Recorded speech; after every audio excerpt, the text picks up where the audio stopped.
नमस्कार, मैं advocate Pradeep Kumar. Mister XYZ, आप जो भी हैं सुनिए।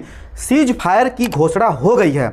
यही नहीं, एक और घोषणा हुई है कि किसी न्यूट्रल जगह पर भारत और पाकिस्तान व्यापक मुद्दों पर बातचीत करेंगे। इसका मतलब है कि युद्ध और टकराव अभी रुक गया है। बात कहाँ से शुरू हुई थी कि मिट्टी में मिला देंगे, वहाँ से शुरू हुई थी और बात सीज फायर पर ख़त्म नहीं हुई, बल्कि उससे भी जाकर एक तरह से अटकती है। दोनों देशों के बीच बातचीत पर भारत पाकिस्तान से बातचीत करेगा और न्यूट्रल जगह पर बातचीत होगी। इस पर तो विश्लेषण होगा ही। इन सवालों को इस फ्रेम में भी देखा जाएगा कि प्रधानमंत्री मोदी ने झुका दिया या झुक गए, दिखा दिया या क्या कर दिए, क्योंकि जाहिर है इसके बाद बीजेपी विजय यात्रा भी निकालेगी।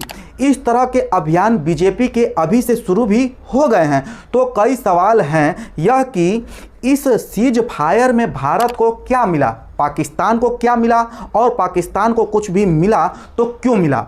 9 मई की रात खबर आई कि पाकिस्तान को अंतर्राष्ट्रीय मुद्रा कोष से लोन मिल गया, जिसका विरोध भारत ने किया। सीज फायर की घोषणा से युद्ध समर्थकों में खुशी की लहर है या नहीं, निशिकांत दुबे खुश हैं या नहीं।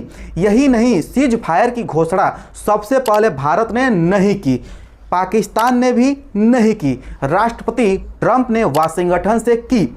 यह घोषणा कुछ अप्रत्याशित आपको नहीं लगी? सीमा पर भारत और पाकिस्तान आमने सामने हैं और घोषणा हो रही है अमेरिका से। तो यह है वो हिस्सा जिसे अमेरिका के राष्ट्रपति ने सोशल पर और एक्स पर पोस्ट किया। लिखा कि देर रात तक दोनों देशों के बीच अमेरिका की मध्यस्थता के बाद मुझे इसकी घोषणा करते हुए खुशी हो रही है कि भारत और पाकिस्तान पूरी तरह से और तुरंत ही सीज फायर के लिए तैयार हो गए हैं। कॉमन सेंस और विवेक का इस्तेमाल करने के लिए दोनों देशों को बधाई। इस मामले में ध्यान देने के लिए आप सभी का शुक्रिया। उनका पोस्ट खत्म होता है। क्या यह तीसरा देश का हस्तक्षेप नहीं है? शिमला समझौता तो यही था कि भारत और पाकिस्तान के बीच कोई तीसरा नहीं आएगा। पहले कार्यकाल में जब ट्रंप ने कश्मीर के मसले पर हस्तक्षेप की बात की थी तो भारत ने साफ साफ मना कर दिया, लेकिन अब तो ट्रंप घोषणा कर रहे हैं वाशिंगटन से भारत पाकिस्तान से बात करेगा। इसकी भी सूचना वाशिंगटन से आ रही है।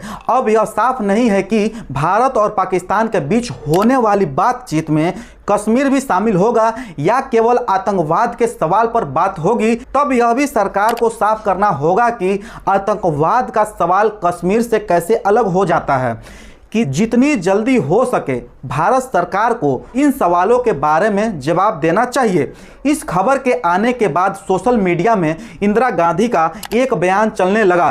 3 दिसंबर 1971 को जब भारत और पाकिस्तान के बीच आधिकारिक रूप से युद्ध शुरू हुआ, उससे एक शाम पहले न्यूयॉर्क टाइम्स के पहले पन्ने पर खबर छपती है कि इंदिरा गांधी सुनने को तैयार नहीं।